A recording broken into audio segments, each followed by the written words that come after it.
I'm happy for Jack Miller. I think he had a pretty good weekend overall. I think I believe he finished fifth Yeah, I think he finished fifth in the yep, GP fifth, because yep.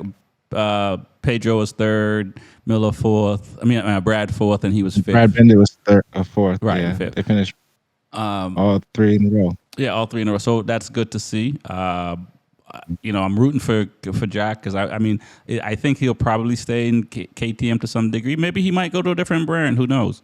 Maybe he might go to Honda or somewhere else because the way that Pedro's riding right now, it's going to be hard to sit here and say he's not going to get a factory seat.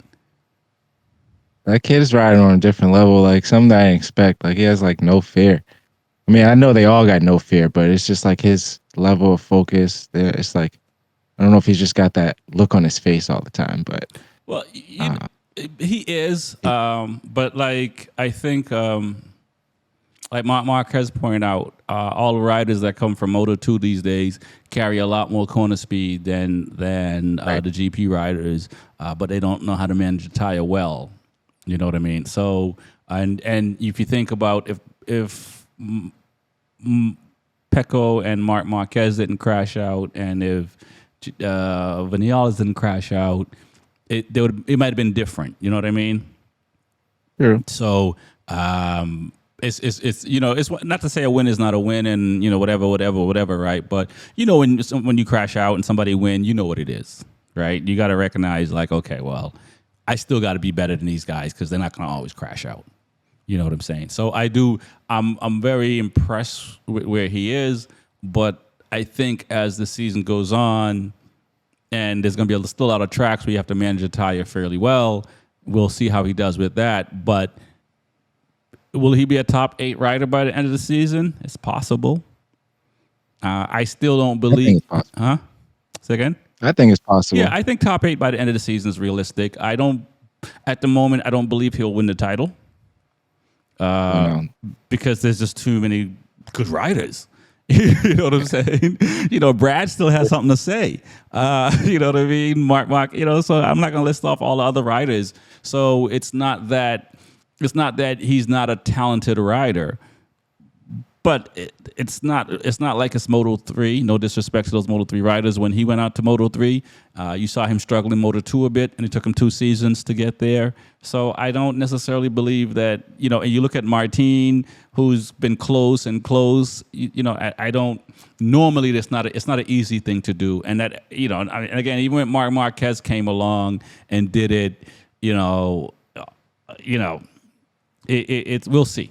You know what I mean? That's something I think that we'll have to wait to see on. But I do believe he'll probably end the season in the top 8 if he continues to finish like how he's been finishing. You know what I mean? But I don't see him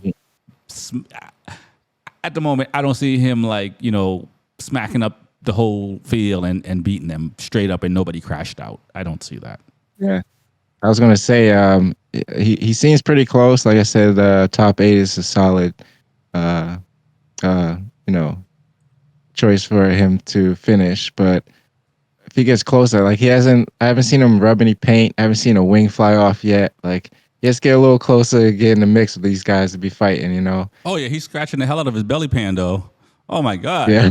He's the KTM guy's like, he's the first rider that's leaned the bike over that much that the fairing is rubbing. You see it on the side with on both sides. You know what I mean? So yeah, he's using that lean angle for sure. All the grip.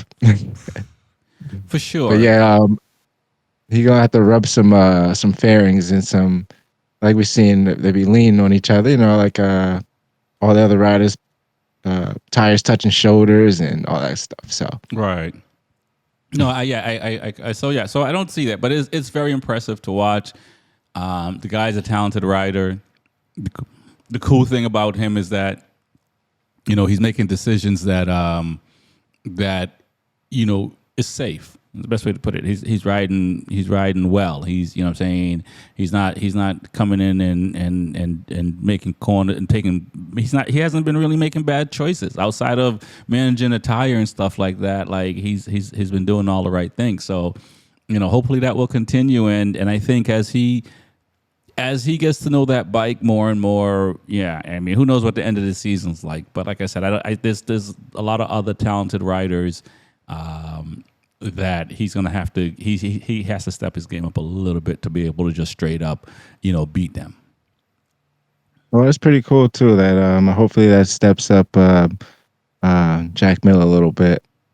You know, Brad Binder always likes to challenge with the teammates, so you know he's gonna probably step his game up a little more. You know, just to not see Pedro come out and dominate. But I think they have a good setup where KTM is on the rise for sure. Yeah, I completely agree. I mean, I think that, you know, I'm pretty sure they will look at the data and those guys will figure it out. And but again, you look, you're 3, 4, and 5th. You know, it is what it is.